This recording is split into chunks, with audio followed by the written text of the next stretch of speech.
Hello दोस्तों, आज हम पढ़ने वाले हैं मध्य प्रदेश सामान्य ज्ञान परिचय का दूसरी क्लास, जिसमें आप सभी को महत्वपूर्ण क्वेश्चन बनेंगे MP police, MP SI, MP patwari और सभी एमपी एग्जामों के लिए। चलिए आगे बढ़ते हैं, हम देखते हैं कि क्या क्वेश्चन है। तो सबसे पहले है कि मध्य प्रदेश की यूनेस्को की 3 विश्व धरोहर शामिल की गई हैं। मध्य प्रदेश में जो दार्शनिक स्थल हैं उनको या पर्यटक स्थल हैं उनको यूनेस्को ने यूनेस्को की 3 विश्व धरोहरों में शामिल किया गया है। मनुष्य फर्स्ट है जिसमें से खजुराहो, जो 1986 को विश्व धरोहर में यूनेस्को में शामिल किया गया था, 1986 में। ठीक है, इसकी आप फोटो देख सकते हैं खजुराहो की। और खजुराहो अपने सुशोभनीय मंदिरों के लिए प्रसिद्ध है। इन्हें चंदेल शासकों द्वारा 900 ईस्वी में बनाया गया था। कब बनाया गया था? 900 ईस्वी में बनाया गया था। 900 ईस्वी से 1130 ईस्वी के बीच में बनाया गया था। ठीक है, इसके बाद खजुराहो और इसके मंदिरों का पहला उल्लेख आबू रेहान अल बिरूनी इब्न बतूता ने पुस्तक में किया था। खजुराहो और इसके मंदिरों का पहला उल्लेख किस में किया था? आबू रेहान और अल बिरूनी 1022 ईस्वी और इब्न बतूता के 1335 ईस्वी में इस पुस्तक में मिलता है खजुराहो के मंदिरों का उल्लेख। ऐसा कहा जाता है कि यह मंदिर 20 वर्ग किलोमीटर के क्षेत्र में फैला हुआ था और 12वीं शताब्दी में यहाँ लोग लगभग 85 मंदिर थे। मतलब 12वीं शताब्दी में यहाँ लगभग 85 मंदिर हुआ करते थे। कब हुआ करते थे? ये 12वीं शताब्दी के बीच में। समय के साथ खजुराहो मंदिर की संख्या घटकर आज कितनी हो गई है? आज हो गई है 20। ठीक है, सेकंड और बढ़ते हैं सांची। 1989 को सांची को यूनेस्को ने विश्व धरोहर के रूप में शामिल किया था यूनेस्को ने। ये सांची का वो मंदिर है, बौद्ध स्तूप है। जो यूनेस्को का विश्व धरोहर स्थल सांची स्तूप एक भव्य संरचना है जो 42 फुट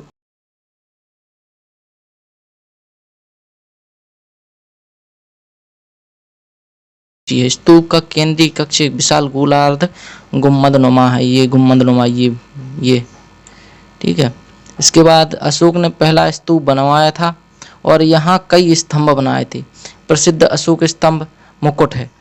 ठीक है, जिसमें 4 शेर हैं जो पीछे की ओर खड़े हैं। भारत के राष्ट्रीय प्रतीक के रूप में इन्हें अपनाया गया है। सांची भारत के मध्य प्रदेश राज्य के रायसेन जिले में सांची नगर के पास एक पहाड़ी पर स्थित एक छोटा सा गांव है। तो चलिए आगे बढ़ते हैं। भीमबेटका को कब किया था? भीमबेटका को किया गया था शामिल यूनेस्को में 2003 को भीमबेटका को। ठीक है, वे भीमबेटका की गुफाएं हैं।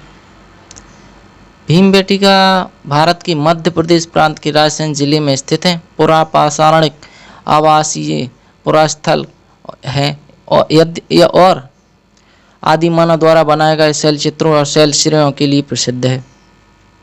ठीक है, भीमबेटका यूनेस्को की विश्व धरोहर स्थलों में से एक है। इस स्थल को 1922 में वर्ल्ड हेरिटेज साइट घोषित किया था। क्या किया था?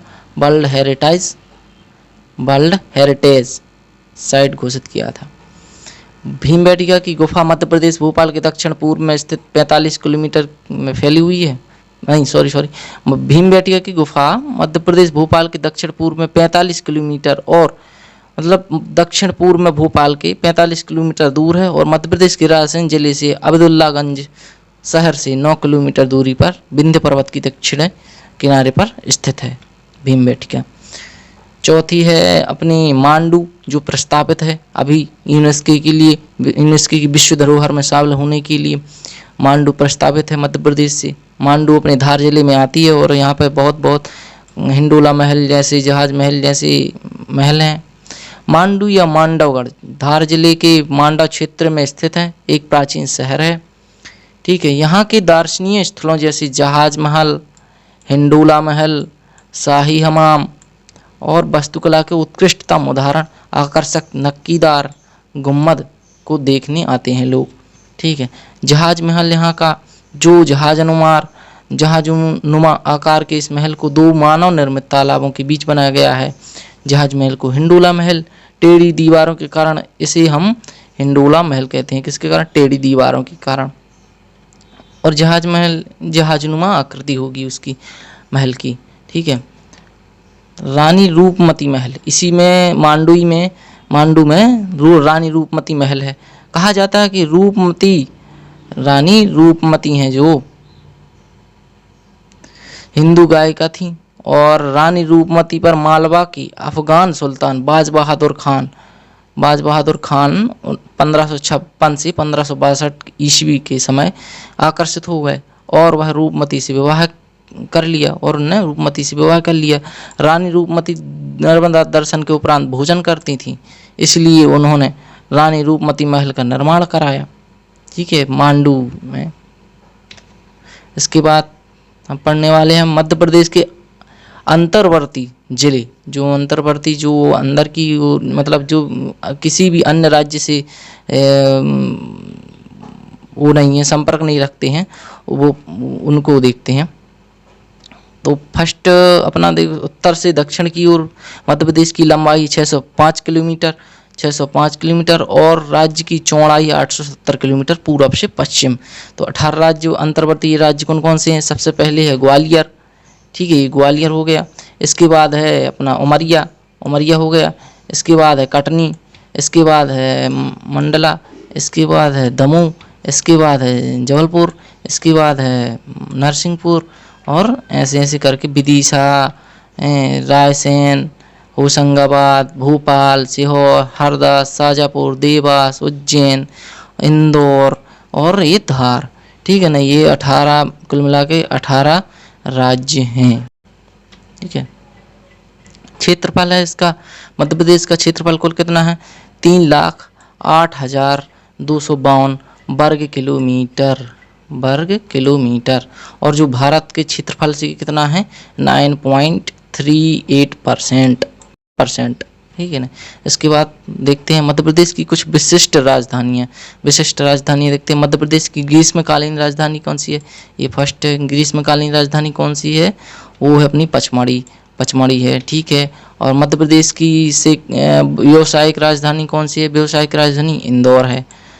और मध्य प्रदेश की मैग्नीज राजधानी कौन सी है? मैग्नीज राजधानी बालाघाट है, ठीक है। और मध्य प्रदेश की कोयला राजधानी कौन सी है? कोयला राजधानी सिंगरौली है। और मध्य प्रदेश की संगीत राजधानी कौन सी है? वो है अपनी मैहर, ठीक है।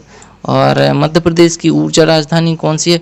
वो है कौन सी है? सिंगरौली है, मगर सिंगरौली में एक गांव है बीडन सिंगरौली, ठीक है। और उसके बाद मध्य प्रदेश की खेल राजधानी कौन सी है? वो है अपनी इंदौर, ठीक है, इंदौर है। और मध्य प्रदेश की संस्कार राजधानी कौन सी है? वो है जबलपुर, ठीक है। इन सभी राजधानियों को याद कर लीजिए, ये सभी महत्वपूर्ण हैं जो अपने परीक्षाओं में पूछे जाते हैं। इसके बाद आगे बढ़ते हुए आगे देखते हैं कि मध्य प्रदेश के प्रमुख केंद्र बिंदु कौन कौन से हैं। मध्य प्रदेश के केंद्र बिंदु हैं, पृथ्वी का केंद्र बिंदु कौन सा है? मंगलनाथ, जो कहाँ है? उज्जैन में मंगलनाथ, ठीक है। अखंड भारत का बिंदु कौन सा है? बरसाली है, ये बैतूल में है बरसाली। अविभक्त भारत का केंद्र, जब भारत विभक्त नहीं हुआ, अविभक्त भारत का करौंदी कटनी में, ठीक है ना। अब वर्तमान भारत का केंद्र बिंदु कौन सा है? विदिशा है। वर्तमान जो अभी भारत है अपना, उसका केंद्र बिंदु कहाँ पे है? विदिशा में है। उसके बाद मध्य प्रदेश का केंद्र बिंदु कहाँ है? मध्य प्रदेश का केंद्र बिंदु है सागर में, ठीक है, दमोह के पास सागर में है। इसके बाद आगे बढ़ते हैं मध्य प्रदेश की भारत में स्थिति देखते हैं। क्षेत्रफल कौन सा है भारत में मध्य प्रदेश का? वो है दूसरा। पहला कौन सा है? राजस्थान का, पहला राजस्थान का है, और दूसरा है मध्य प्रदेश का अपना। और जनसंख्या में 2014 से 5वां स्थान है, ठीक है ना भारत, ठीक है। साक्षरता और लिंगानुपात कितना है? 20वां। राज्य में 18 और भारत में 20वां। इसी तरह साक्षरता में है 28वां, ठीक है। एसटी जनसंख्या में प्रथम है, सबसे ज़्यादा एसटी जनसंख्या मध्य प्रदेश में वास करती है, ठीक है। इसके बाद क्वेश्चन लगाते हैं, जो पढ़ लिया उसका।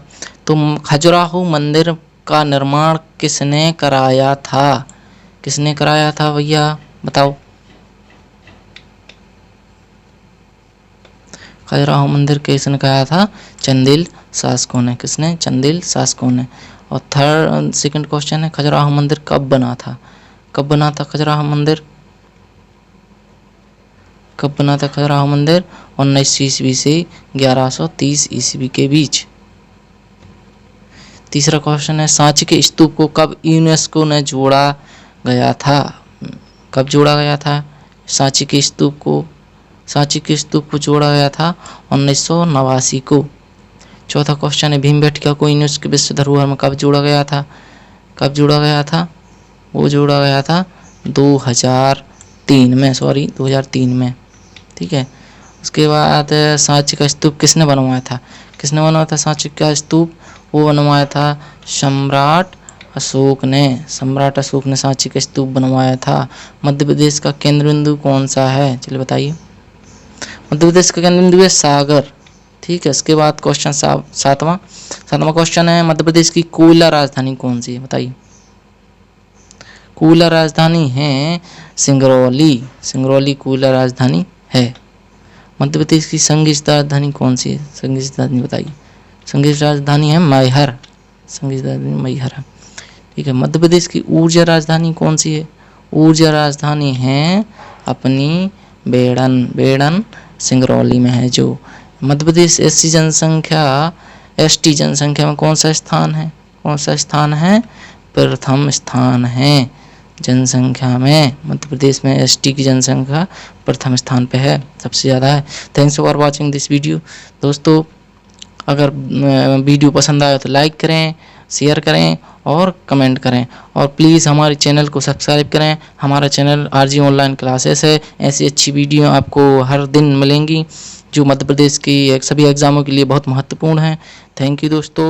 जय हिंद दोस्तों।